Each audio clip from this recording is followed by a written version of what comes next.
siguiente manera. Primer punto, dice la Fiscalía que habría duda de imparcialidad por cuanto la Sala en la resolución número 6 del 17 de octubre habría incorporado un sustento que no había sido alegado por la defensa, lo cual no es correcto. Véase el audio de la audiencia de apelación de detención preliminar, minuto 20:59, donde esta defensa expone y advierte a la Sala que hay un copia y pega entre el requerimiento fiscal y la resolución del juez de primera instancia. Y el señor aquí presente, representante del Ministerio Público, no refutó esa argumentación. Entonces, ¿de a qué afectación a oralidad y contradicción y derecho de defensa de la Fiscalía se puede decir si es que en plena audiencia del 17 de octubre ese argumento fue expuesto por esta defensa? Porque en ese momento advertimos esa cuestión. No se le privó en ningún momento al representante del Ministerio Público de posibilidad de contradicción. Se dijo en plena audiencia y el Ministerio Público estuvo silente en ese punto. Entonces, no es motivo fundado alegar esa cuestión. Dice también en su requerimiento de recusación, mas no lo ha expuesto, pero esta defensa se toma la molestia de decirlo. Quizás ya se desistió de ese punto, pero lo decimos, que no lo habríamos alegado en la apelación. Obvio. La apelación se planteó el 10 de octubre. Esta defensa estuvo reclamando la entrega inmediata del requerimiento de prisión preventiva de la Fiscalía. Tengo los escritos donde reclamamos a la segunda sala y a la Fiscalía también la entrega del requerimiento. ¿Cómo hacer la comparación del copia y pega evidente que quedó manifestado entre el requerimiento y la resolución si al día de la apelación no teníamos el requerimiento? Era imposible. Lo conocimos cuando, después de reclamar por escrito e incluso verbalmente e incluso públicamente de por qué no nos entregaban la copia del requerimiento fiscal de detención preliminar, y caímos en cuenta del copia y pega manifiesto. Tercer punto, señores magistrados. Dice el señor fiscal que en este caso la sala no debió obrar de oficio. Cuestión que ya hemos visto que no es de oficio, porque esta defensa sí lo presentó en la audiencia. Pero si es que ese fuera su argumento, hay que leer de manera completa la norma procesal. 150. No será necesaria la solicitud de nulidad de algún sujeto procesal y podrán ser declarados aún de oficio los defectos concernientes de la inobservancia del contenido esencial de los derechos y garantías previstos por la Constitución. Y este era uno de ellos. Vale decir, así en el supuesto negado, que no lo es, como se los acabo de mencionar, la defensa no lo hubiera alegado, la sala sí tenía la potestad de hacerlo de oficio. Pero ya les he mencionado, esta defensa, minuto 20:59, lo alegó, lo sustentó ante la segunda sala. Si el fiscal no refutó esa cuestión, no nos las puede atribuir a nosotros, menos a la sala. Menos a la sala. Y último punto, señoras magistradas. Y aquí respecto al cuestionamiento que se le hace a la magistrada León Yarango. Y sin que esta defensa entre a ser mayor cuestión al central, pero de la propia cita que hace la Fiscalía en su recusación, queda evidenciado que no hay argumento sólido para poder dudar de la imparcialidad de la señora magistrada. Porque esa es una causal solo ante la señora magistrada, no respecto a los otros dos señores magistrados, pero concentrémonos en esa causal, porque la propia señora magistrada, como bien lo ha citado, dice: eso también no implica particularmente yo que sea parte de esa red corrupta. Asumo mi responsabilidad, pero no soy parte de esa red corrupta. Señora magistrada, ¿qué es lo que pretende la Fiscalía en este caso? Que vosotras o vosotros y todos los jueces, por una decisión, una resolución, un voto, ya se les presuma corruptos o parte de una red criminal, que incluso está en investigación. Cuestionable o no, pero en investigación. Pero vosotros no pueden presumirse responsables menos corruptos por emitir una resolución ahí donde, en palabras del señor fiscal, es presunto aún. Ahora, ya que cita reportes periodísticos, ya que cita fuentes periodísticas, hace poco menos de una hora, o un poco más, cito, un desesperado Walter Ríos, a raíz de los audios que he mencionado, llama a la jueza Jessica León Yarango para asegurar elección del presidente del Jurado Electoral Especial del Callao. León no le contesta y no asiste a votar. El candidato de Ríos pierde. Eso muestra que León no era digitado por Ríos, como la presentan. Es un tuit de uno de los periodistas más respetados del país, del diario La República. Por favor, se le pide a los señores fiscales que guarden la compostura y el respeto a la sala. Igualmente se les indica lo mismo a ustedes. Muchas gracias. Entonces, señoras magistradas,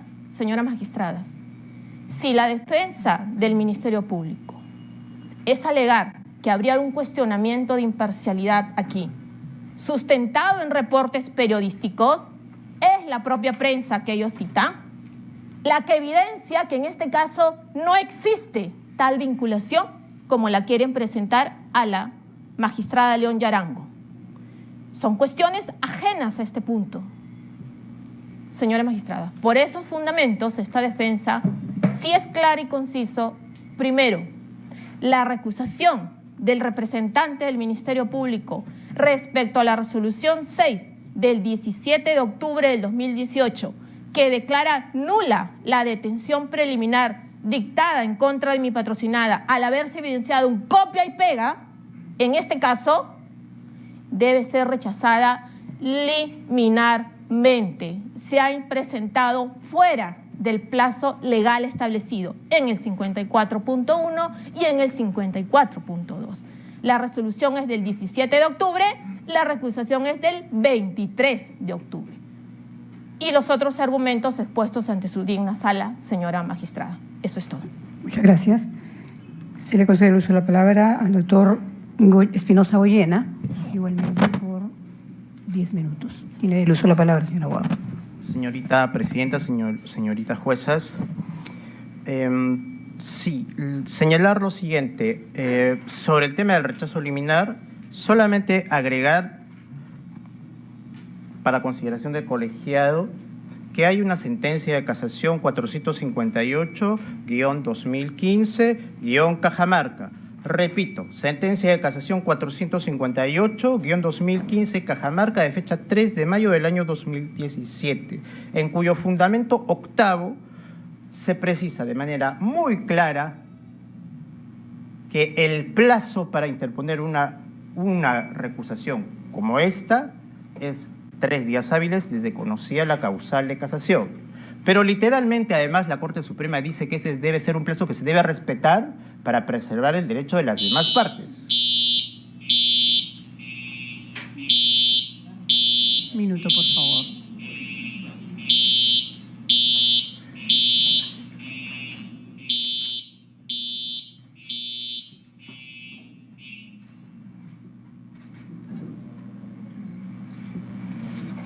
Señor abogado, puede continuar, por favor. Decía, señorita jueza, que la sentencia de casación 458-2015, en su fundamento octavo, dice literalmente que la exigencia de respetar el plazo de 3 días debe demandarse a efectos de cautelar el derecho de las demás partes y literalmente dice para evitar que este tipo de acciones generen incidencias que dilatan la solución del proceso cuando ya precluyó tal derecho. Texto literal del fundamento octavo de la sentencia a la que me he referido, que entiendo este respetable tribunal va a considerar. No lo digo yo, la referencia a la calificación a incidencias dilatorias cuando vence el plazo la estableció la Corte Suprema. Y entrando en materia, señalar lo siguiente, señoritas juezas. Yo entiendo y defino, como lo señalaba el profesor Reina Alfaro, no es frase mía, que este es un típico ejemplo de recusación porque no me dieron la razón. Este es un típico ejemplo de recurso de casación, de planteamiento de recusación que se plantea porque sencillamente el tribunal no falló como yo hubiese querido. Y son reveladoras y clarísimas las expresiones que ha dicho en esta audiencia el señor fiscal. Ha dicho, fundamento de su alegación, la sala resolvió literalmente en contravención a lo que esperaba el Ministerio Público. Luego ha dicho que resolvió un absurdo jurídico. Y luego ha dicho que se ha resuelto en defraudación al principio de oralidad. Esos son los fundamentos de su alegación, que según la Fiscalía sustentarían una presunta afectación a la imparcialidad. Debo señalar, en lo que corresponde a Vicente Silva Checa, que la resolución que motiva la recusación del señor fiscal se dictó el 19 de octubre y en aquella resolución, es bueno tenerlo presente para evitar confusiones, señores jueces, el debate, la incorporación al debate del método de fundamentar una resolución bajo la modalidad de copia y pega fue debidamente incorporado al debate de manera oral, de manera escrita, y eso está documentado. Así es que no hay ninguna resolución sorpresiva ni que el tribunal haya incorporado un conocimiento privado. Eso se acredita con la sola revisión del acta o del video de dicha audiencia. En segundo lugar, señalar, señoritas juezas, sobre este punto, que se sustenta la recusación en la inobservancia del artículo 154.3 y en la inobservancia, dice, del 264, numeral 6 y numeral 7. Sin perjuicio de ingresar al contenido de esas normas, yo lo único que señalaría, señoritas juezas, es que el Ministerio Público en esta oportunidad debió consecuentemente hacer lo que hizo en la primera oportunidad. Ha invocado que respecto de la resolución de este mismo caso del 18 de abril del 2018 interpuso recurso de casación. Pregunto, ¿por qué acá no interpuso recurso de casación? El recurso de casación, señoritas juezas, fundamentos o numerales 1 y 2 del 429 son bien claros. Casación constitucional cuando se vulnera una garantía, como la que está invocando el fiscal, oralidad, principio de oralidad, o casación procesal cuando ha habido una inobservancia de una norma de contenido procesal, que es exactamente lo que está invocando el fiscal. Se ha inobservado, dice en el 154.3, porque el señor fiscal dice que la sala no podía retrotraer el caso ni pronunciarse debido a que ya existía una disposición de formalización de la investigación preparatoria. Dejo presente, señoritas juezas, que como ustedes recuerdan bien, el 409 del Código Procesal Penal dice bien claro cuál es el ámbito de competencia del Tribunal de Apelaciones. Y dice clarísimo que la Sala de Apelaciones confiere al tribunal facultades para, además de responder por la pretensión planteada, dice literalmente, para declarar la nulidad en caso de nulidades absolutas o sustanciales no advertidas por el impugnante. Repito, no advertidas por el impugnante. Pues en este caso ha quedado claro, en las dos resoluciones, que las causales de nulidad fueron advertidas por el impugnante, pero eso está muchísimo más nítido y documentado en el caso de Vicente Silva, basta remitirse a las actas. Por otro lado, se señala que se ha inobservado el 264.6.7 del Código Procesal Penal porque debió, dice, aplicarse esas normas y entonces no darse la libertad. Debió mantenerse detenido el señor Vicente Silva Checa hasta que se resuelva la prisión provisional. Como es de conocimiento público, señoritas juezas, la audiencia lleva ya instalada desde el domingo pasado hasta el día de hoy. Y probablemente dure unos 10 días aproximadamente. Bajo ese criterio, el señor Silva Checa tendría que estar detenido por 10 días más y eso sería realmente absurdo. Pero no voy a discutir eso porque es una cuestión procesal. Lo que tenemos que definir, señoritas juezas, es si ese es un fundamento para poder considerar el temor de imparcialidad, para poder sostener que a partir de que los jueces de la sala han resuelto contra el criterio jurídico que puede ser legítimo o ilegítimo del Ministerio Público, válido o inválido, a partir de una decisión de derecho, pueden ellos extraer que se vulnera la garantía de la imparcialidad. Y con esto termino, simplemente recordar lo siguiente. A mayor abundamiento, en la página 10 del escrito de recusación, ¿qué calificativos se usan? ¿Cuáles son los términos con que se sustenta esta petición? Dice, párrafo segundo, los jueces han inobservado lo establecido en el 154.3, inobservancia de una norma. Siguiente párrafo, dicen los jueces, y en este caso se ha producido el quebrantamiento de lo señalado en el Código Objetivo, cuestión jurídica, normativa. Luego dice, finalmente en el párrafo de la misma página dice, se ha producido un quebrantamiento del expreso de la norma adjetiva. Insisto, recusación porque no me dieron la razón. Y eso, señores jueces, concluyo con lo siguiente, ha quedado ya muchísimo más definido, nos guste o no, en la reciente sentencia o resolución en el expediente 249-2015 del 22 de octubre, suscrito, entre otros, por la señorita jueza superior aquí presente, Villa Bonilla, en el que, nos guste o no, el criterio que se ha firmado en este fallo reciente, y que por cierto el tribunal y el Ministerio Público conoce, ha quedado clarísimo el criterio según el cual, nos guste o no, una decisión que haya producido un error en la interpretación de la ley o una infracción normativa a criterio de alguna de las partes no puede ser fundamento para la recusación, salvo que exista un dato objetivo adicional que defina que el juez que dictó esa resolución haya generado una decisión motivada en algún interés particular en la causa.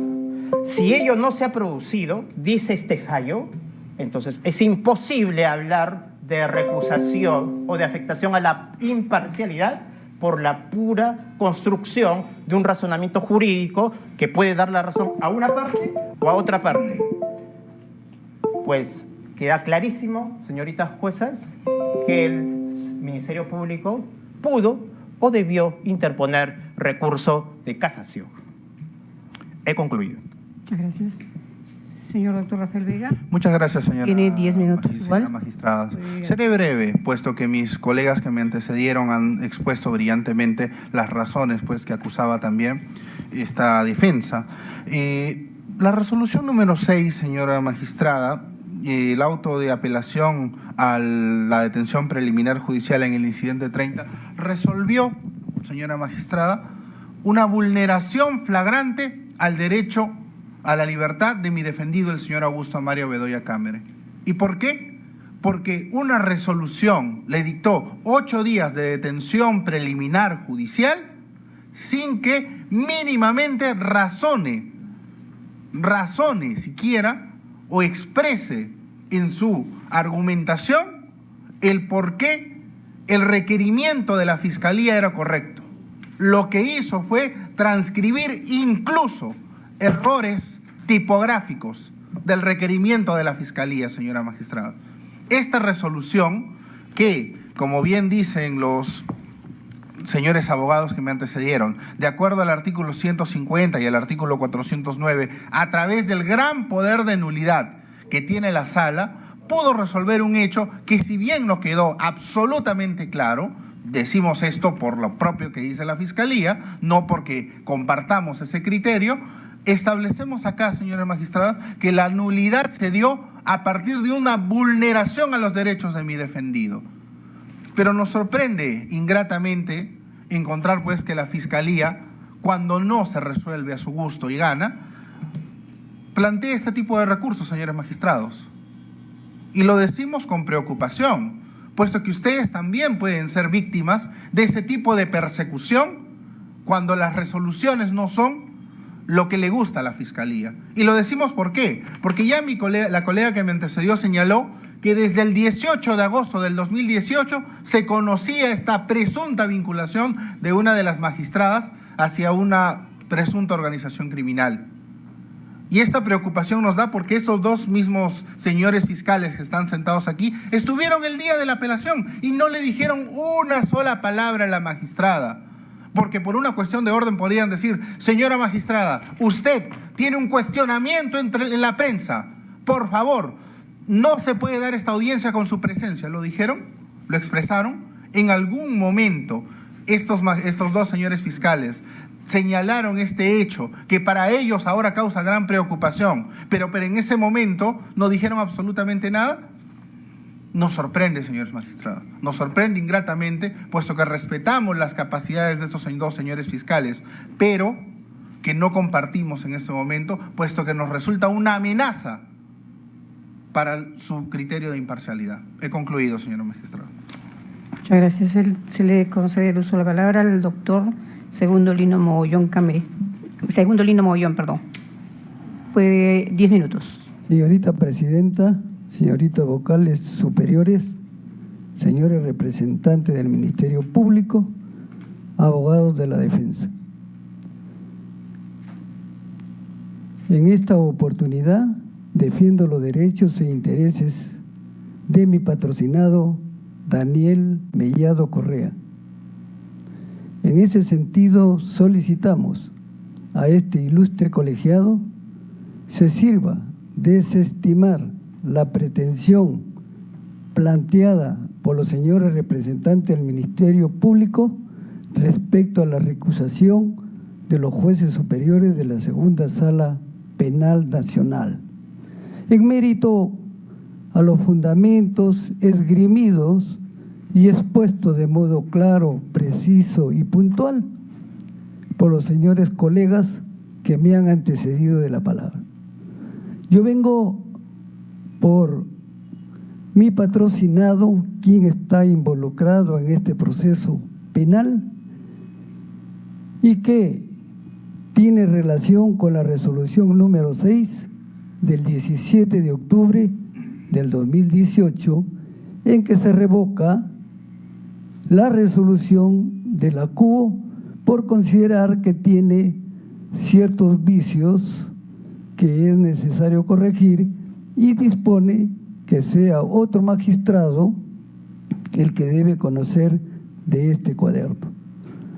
Se dice que no hay parcialidad cuando se expide esta resolución número 6 del 17 de octubre del 2018, cuando son facultades jurisdiccionales de los señores magistrados que deben resolver la causa con arreglo a ley y de acuerdo a los dispositivos procesales correspondientes.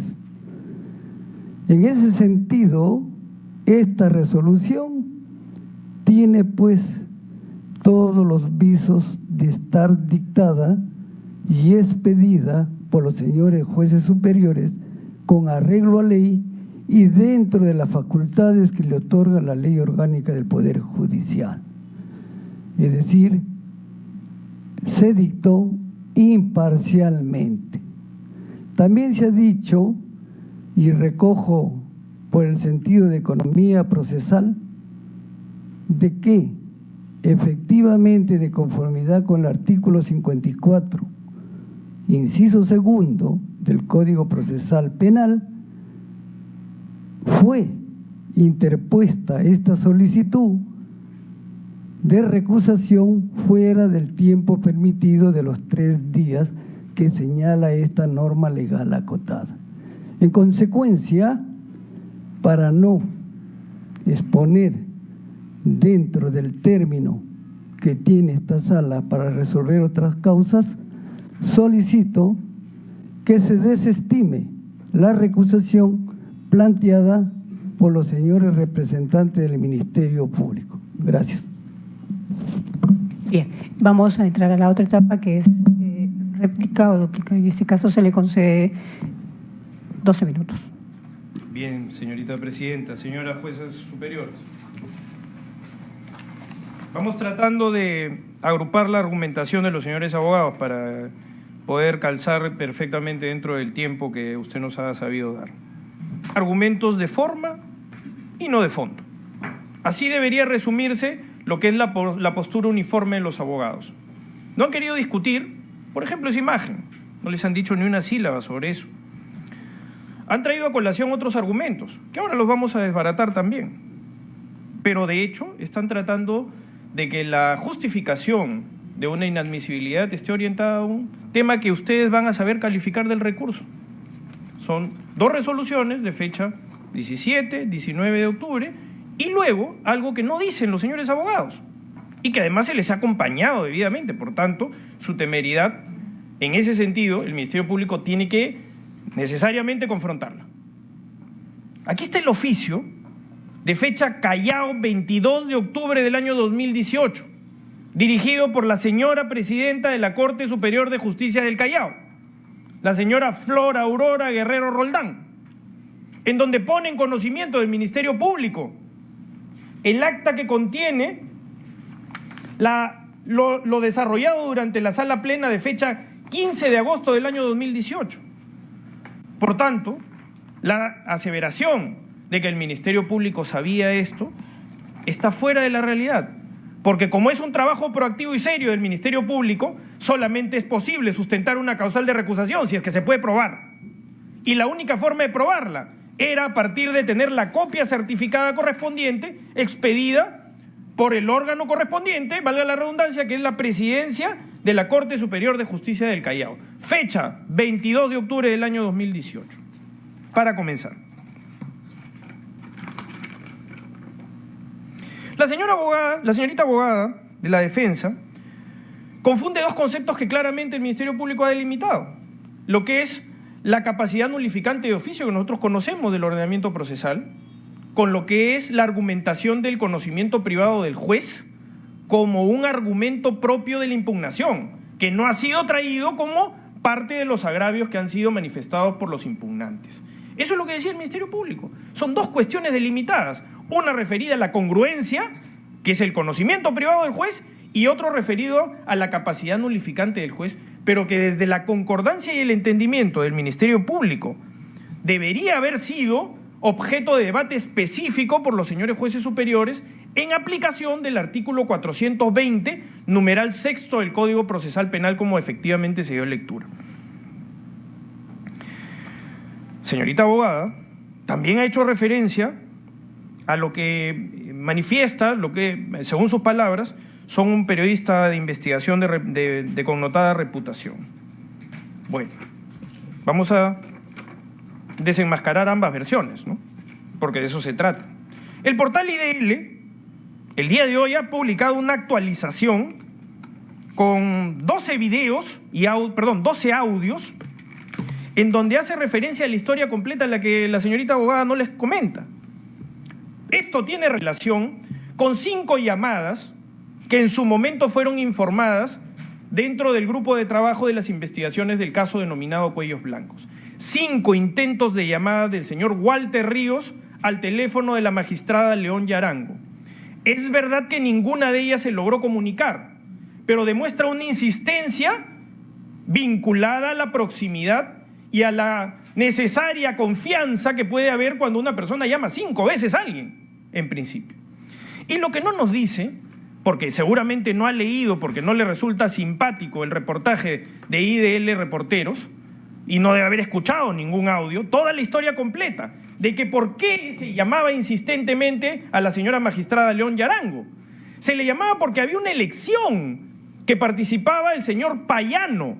El señor Payano quería ser presidente de un jurado electoral, y eso activaba todo el grupo que giraba en torno a Walter Ríos y a Inostroza Pariache. La señora León Yarango era un voto seguro, era un voto confirmado, solamente bastaba su asistencia, por eso la llamaban. Y lo que no nos dicen es que la señora León Yarango no asiste porque esa es la orden de Walter Ríos. Claramente lo dice. Lo hemos subrayado como para poder establecer la carencia de veracidad de lo que nos viene a decir la abogada en este episodio. Claramente lo dice.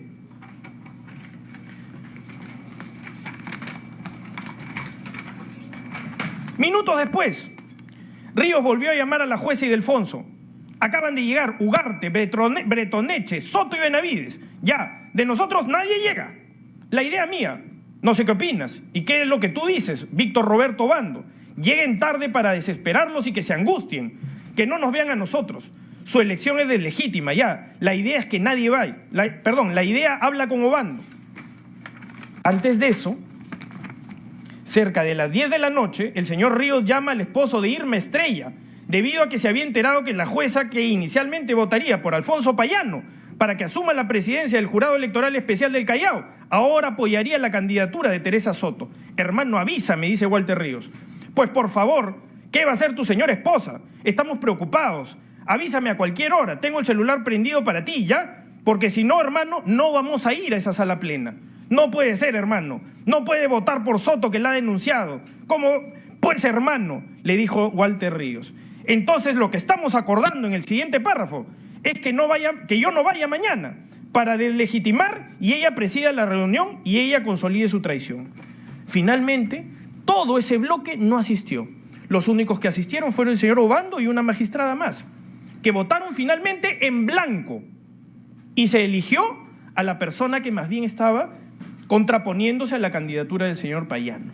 Esa es la verdadera historia de las llamadas, que no nos cuenta la abogada, seguramente porque tal vez no ha tenido tiempo de poder leer el reportaje completo y los audios.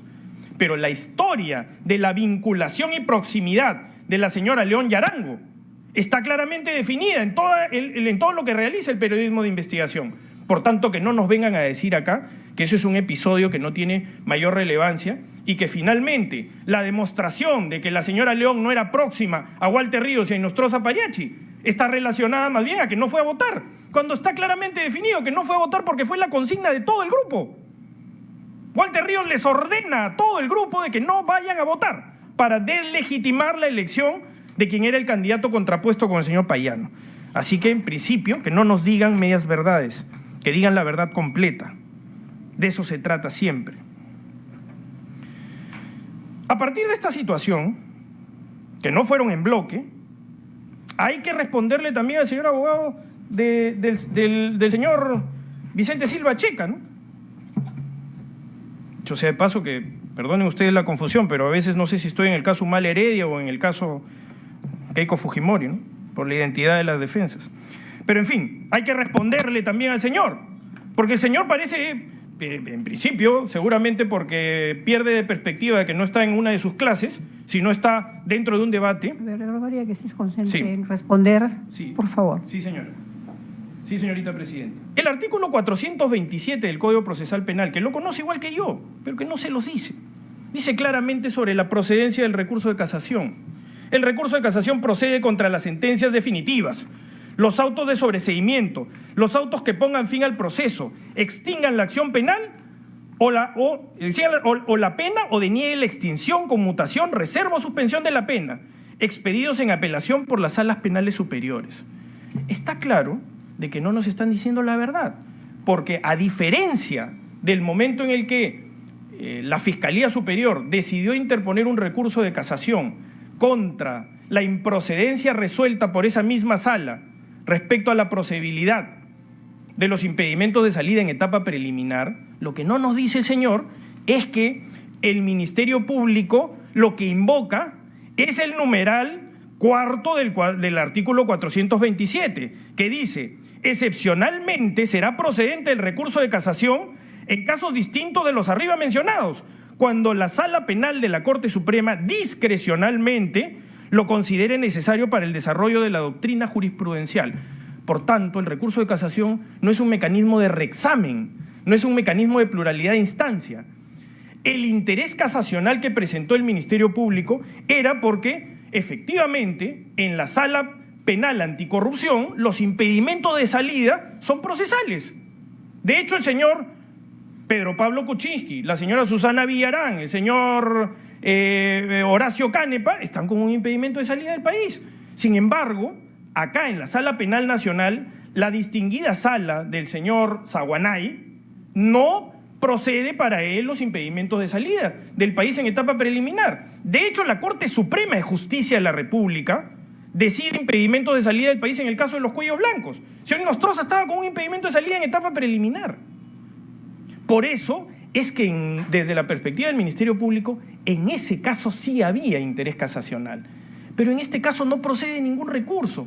Lo único que le queda al Ministerio Público es poner en conocimiento de su digno colegiado lo que no han dicho, no nos han dicho una palabra, de si la sala resolvió bien o no en la inobservancia de los artículos correspondientes de la nulidad y el artículo que corresponde también a la detención preliminar.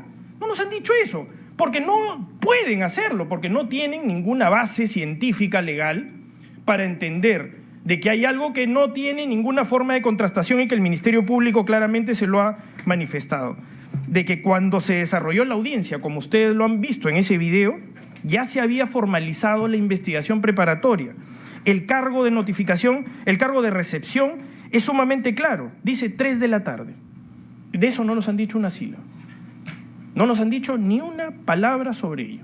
Y por esa razón es que el Ministerio Público, señorita Presidenta, y con esto concluyo, por eso es que el Ministerio Público tiene un grave temor de parcialidad respecto a los señores magistrados y tiene que traer sus argumentos a este digno colegiado a fin de que sean analizados en ejercicio de jurisdiccionalidad. Muchas gracias. Bien. Va usted a hacer uso de los 3 minutos. Se le concede 3 minutos, doctora Loza. La verdad completa exige aquí el fiscal. Les voy a decir la verdad completa. 1. El fiscal recusó fuera de plazo. Se le pasó el plazo. Rechazo liminar evidente. Segunda verdad completa, señores magistrados.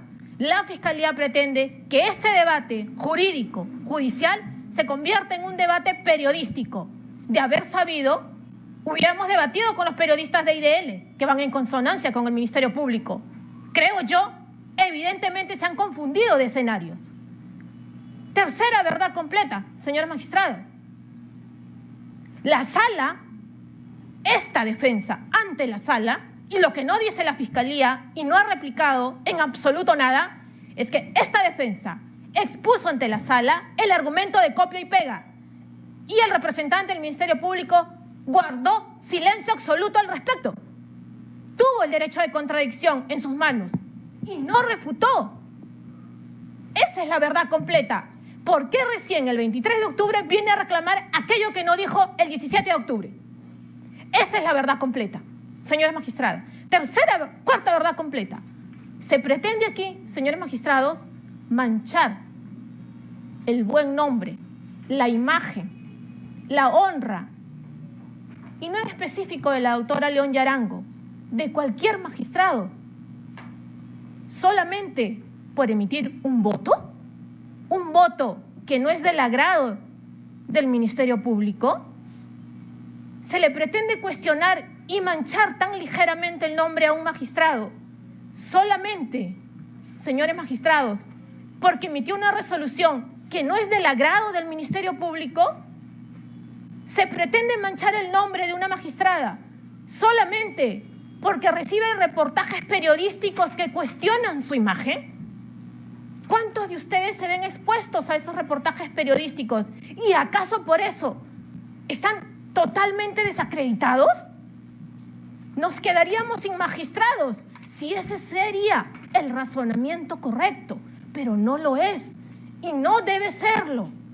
La imagen de un magistrado, se llame como se llame, no puede ser manchado tan ligeramente en base a especulaciones, en base a presunciones, allí donde ni siquiera han sido investigados porque no hay razón para ello.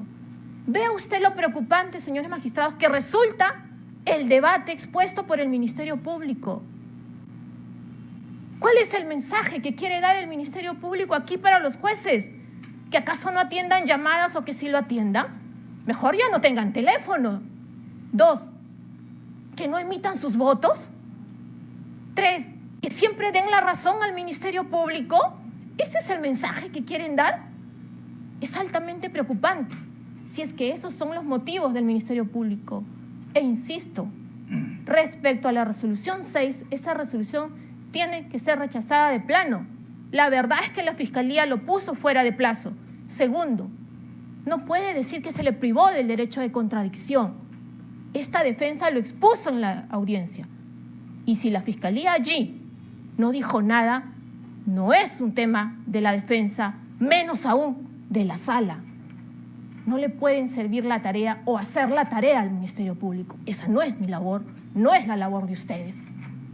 Por esos motivos, esta defensa insiste, señores magistrados, que la recusación planteada por la Fiscalía tiene que ser rechazada. Muchas gracias, el doctor Goyena, 3 minutos. Sí, señorita jueza, muy puntual. Cuando no puedes atacar los argumentos o la razón de los fundamentos, pues cuestiona a la persona. Ese es un recurso lamentablemente recurrente. ¿Se cuestiona o se hace referencia a mi defensa? ¿Se cuestiona o se hace referencia a mi labor docente? Creo que eso queda claro y queda para los anales de la discusión de este tipo de... Concéntrese en lo que es con materia de esta recusación. Y por esa misma razón, señorita jueza, digo lo siguiente. El fiscal señala que sobre esa imagen no dijimos nada. Pues basta remitirse, no los 30 segundos, a todo el capítulo de audiencia que seguramente ustedes inteligentemente lo van a revisar. El fiscal informa que se formalizó la investigación preparatoria y ¿qué se produjo? Eso es lo que nos dice el fiscal. Se produjo un debate. El presidente del colegiado me cede la palabra y yo expongo las razones jurídicas de por qué consideraciones no era viable aplicar el 264.6 y punto 7, que hoy es fundamento de una recusación. Ahí está. Y le digo, por A, B, C razones que no vienen al caso explicarlas acá, y que seguramente el fiscal no las conoce, o porque no vio, o porque no estuvo presente en esa audiencia, yo le expliqué al tribunal.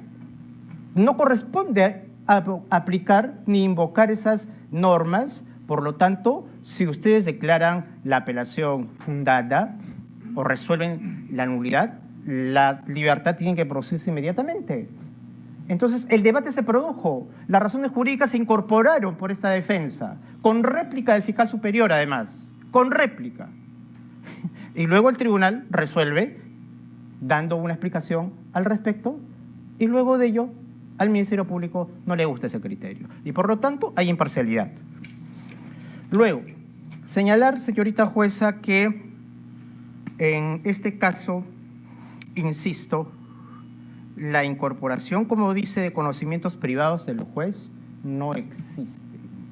Porque en el caso de Vicente Silva Checa está clarísimo y debo insistir en eso. No confundir como aparentemente el Ministerio Público no precisa. En el caso de Vicente Silva Checa no hay incorporación de conocimiento privado del juez, porque la decisión acerca de la utilización del método de copiar y pegar fue una decisión que se debatió, se incorporó en el debate de manera escrita y oral. Digo escrita porque se presentó en el debate un resumen gráfico por esta defensa de cómo así la resolución era un copia y pega como método dispuesto o aplicado por el juez cuya decisión se cuestionaba. Por esas razones, señorita jueza, simplemente señalar entonces que, insisto, lo que correspondía acá y toda la argumentación, más allá de que el fiscal sostenga que procede o no procede una casación excepcional, lo concreto que acá hay una serie de cuestiones o cuestionamientos de orden jurídico. Basta señalar, y termino con esto, basta señalar la frase del Ministerio Público de este fiscal, dice que se trata de un absurdo jurídico o que, por ejemplo, se defraudó al principio de oralidad. El principio de oralidad está regulado en el título preliminar, artículo 1, numeral 2 del Código Procesal Penal. Pues si se transgredió esa regla, pues ello no equivale a pérdida de la imparcialidad, insisto, como ya se definió en una sentencia anterior a la que yo me he hecho referencia. Por esas consideraciones, señoritas juezas, señoritas juezas superiores, solicitamos y reiteramos se declare infundado el pedido de recusación. Muchas gracias. Si le concedo la palabra al doctor Rafael Vega. Gracias, señora magistrada. 3 minutos. Sí. reiterando que nosotros nos remitimos a lo que la propia norma dice respecto a la nulidad y la capacidad de nulidad que tiene el Tribunal Revisor, solamente hacer dos observaciones. En primer lugar, esta audiencia, si mal no recordamos, fue el 19. Para esa fecha ya mi patrocinado estaba en su casa, ya estaba libre. No había la formalización fue 2 días después de que mi patrocinado se resolviera su libertad a partir de la detención preliminar judicial. Un segundo punto, señora magistrada, es que nos extraña sobremanera que para este tema el señor fiscal superior requiera pues un acta y las copias, pero para las restricciones de derechos fundamentales de los investigados no les interesa, sencillamente precisan de copias. Para el allanamiento del domicilio de mi defendido, ¿qué se presentó? Recortes periodísticos. Para el impedimento de salida del país de mi defendido, ¿qué se presentó? Recortes periodísticos. Para tramitar el congelamiento de fondos de mi defendido, ¿qué se presentó? Recortes periodísticos. Nos sorprende y esperamos que esa acuciosidad sea de aquí en adelante lo que siga el Ministerio Público, lo que guíe su accionar, porque hasta el momento solamente en base a recortes, a dichos, a screenshots, a información que dan los medios de comunicación es lo que basa sus disposiciones, sus requerimientos, para hablar correctamente. He concluido, señora magistrada. El doctor Mogollón va a hacer uso de los 3 minutos. Sí, señorita presidenta. Se le concede. Solamente para decir que en la réplica del Ministerio Público no ha dicho absolutamente ningún vocablo con respecto al planteamiento de la recusación en forma extemporánea y tardía. Es decir, no se ha tomado en consideración el artículo 54, inciso segundo del Código Procesal Penal. En ese sentido, la Sala verá lo más conveniente si se pronuncia por el rechazo liminar o se pronuncia sobre la imparcialidad, que es el sustento del recurso de recusación.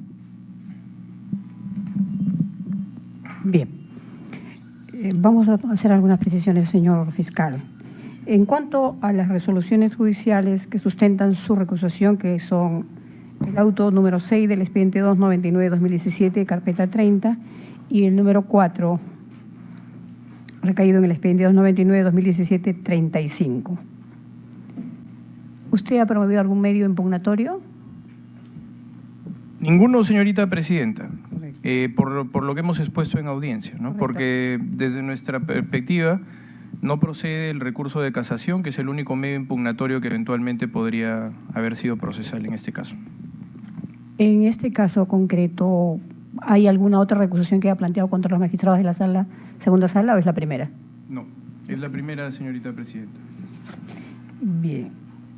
Para los efectos de poder resolver, necesitamos copias de las resoluciones número 6 del expediente 299-2017-30, copia del auto emitido en el expediente 299-2017-35, carpeta 35.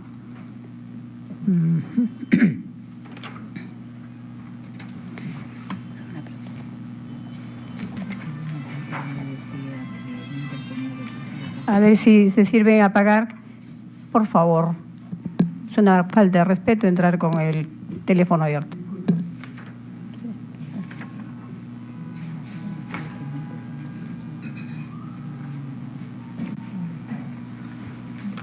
Acá.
Señor abogado, señor representante del Ministerio Público, de acuerdo a lo que usted ha expresado, el único documento que sustentaría que la señorita magistrada León Yarango formaría parte, según su exposición, de la organización criminal denominada Los Cuellos Blancos, ¿el único documento sería el acta que usted ha presentado o hay otros elementos? Señorita Presidenta. ¿En qué sustenta usted ello? Primero, para precisar de que el Ministerio Público no ha imputado a la señora magistrada una pertenencia. Como sustento, dice usted que tendría alguna relación. Efectivamente, es el acta que ha sido remitida por parte de la presidenta de la Corte Superior de Justicia del Callao, de fecha 22 de octubre del año 2018. Es además parte del recurso en donde claramente se determina cuál es la parte que es consustancial a lo que es el temor de parcialidad. Y ello lo dice en la página 11 de nuestro requerimiento escrito, cuando se hace referencia a su intervención y que se consigna el acta también, como que particularmente la señora magistrada asume la responsabilidad de los votos que asumió en diferentes oportunidades, esto vinculado al grupo que lideraba el señor Walter Ríos y el señor Inostroza Pariache. Finalmente, esta audiencia que usted ha mostrado en esta diligencia, ¿de qué fecha es la que ha visionado? Esta es la audiencia del señor Vicente Silva Checa de apelación. Es de apelación de la medida de detención preliminar. Es correcto. ¿De qué fecha es? Es de fecha 19 de octubre del año 2018. Viernes 19 de octubre del año 2018. Viernes 19. Correcto, muy amable, gracias. Perdón. Un minutito, por favor. ¿Sí?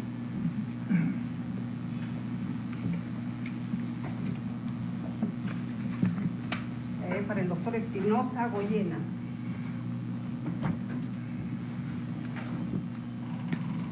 Usted ha señalado que el Ministerio Público estaría recusando a la sala porque no ha emitido una resolución conforme ellos hubiesen querido. ¿Estamos de acuerdo en eso? Sí.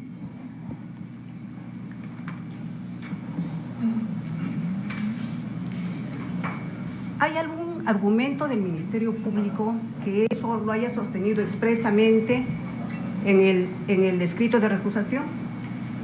Señor abogado, le pregunto. Disculpe, no le comprendo el sentido de su pregunta, señorita jueza. Atendiendo a lo que yo le dije anteriormente, de que el Ministerio Público habría recusado al colegiado porque no le gustó la resolución que habría emitido la sala. Le pregunto si expresamente ese argumento fue invocado por el Ministerio Público al momento de formular la recusación. Bueno, lo dice, y yo he mencionado las páginas específicas en mi alegación que acabo de hacer oralmente, las páginas específicas donde dice que, por ejemplo, en ese orden de ideas, los magistrados Zaguanay, Casinquis, Peauca y León Yarango han inobservado lo establecido en el artículo 154.3, párrafo segundo de la página 10 del escrito de recusación. Eso significa que, a consideración del fiscal, el tribunal no ha fallado o ha fallado a criterio del fiscal inobservando, es decir, no aplicando una norma del Código Procesal Penal. Ese es el criterio del fiscal. Y ese mismo criterio se repite en los siguientes párrafos de ese fundamento. Usted en otro momento de su intervención ha señalado que ya una de las magistradas que está conformando este colegiado habría tenido ya una posición respecto a uno de los ítems que fue materia de recusación, ¿no? En este caso, que ella habría sostenido que no era posible recusar a un magistrado cuando se había emitido una resolución en el ejercicio de la función del magistrado. Han visto, ojo, hablamos de cumbia, bastante. Entonces, queremos saber cuáles son sus proyectos musicales, qué va a venir dentro de poco, covers. En el expediente 249-2015 es que el error judicial que alguna de las partes puede alegar, porque según una de las partes no se motivó suficientemente o hubo infracción o inaplicación de una norma, no genera afectación a la imparcialidad. Eso es lo que dicta esta reciente sentencia del 22 de octubre. 22 de octubre me dice... Del presente año, 249-2015. 249-2015. ¿De qué caso se trata? 249, caso Humala Tazo y Nadine Heredia. Caso Humala Tazo. Gracias, señora abogada. Bien. Doctora Torre, ¿alguna pregunta? Una precisión.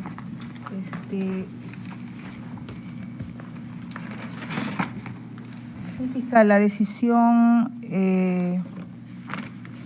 ya que no tenemos en autos copia de los, al menos no lo veo, de las resoluciones ni de los audios de las audiencias donde se expidieran en apelación los pronunciamientos de la segunda sala. Acá está. ¿Cuál es el número del expediente que corresponde a la resolución número 6? Esa resolución número 6, en primer lugar, fue emitida por la segunda sala el 17 de octubre del 2018. ¿A cuál de los, porque aquí usted en su escrito menciona 2 expedientes? ¿A cuál corresponde? Señora Juez Superior, en realidad son el mismo expediente, es el 299 del 2017, pero se trata de incidentes diferentes. Cuadernos judiciales, el del 30 es la resolución número 6 del 17 de octubre. Es correcto, ¿no? señora. El cuaderno. Es correcto, señor juez. Y el 35 es la emitida el 19. Es correcto, señora Juez Superior. Ya. La primera es la que tiene más número de investigados. Es correcto, señora Juez Superior. En el otro caso solamente está el apelante, que es el señor Vicente Ignacio Silva Checa. Ya, nada más. Bien. Finalmente se le pregunta al señor Mellado Correa, ¿tiene algo que agregar a lo que ha dicho su defensa? ¿A lo que ha dicho su defensa? Señora, no estoy conforme con la recusación. ¿Puede levantar la voz, por favor? No estoy conforme con la recusación por cuanto los jueces o vocales superiores que revocaron la resolución de retención preliminares creo que son imparciales. ¿Eso es todo? Bien. Hemos terminado. Señorita, si me permite una precisión respecto a la pregunta que se hizo acerca de si se interpuso o no un recurso. Perdón, ya terminamos ya todo el debate y no es necesario ya. Es que hay un dato que surge del video de la audiencia, solamente para que lo considere. Sí, tenemos el acta de audiencia, no se preocupe. Ok. Bien, hemos culminado esta audiencia, se le informa a la Fiscalía y a las partes que han participado en la misma que esta resolución va a ser emitida en el término de ley. Gracias.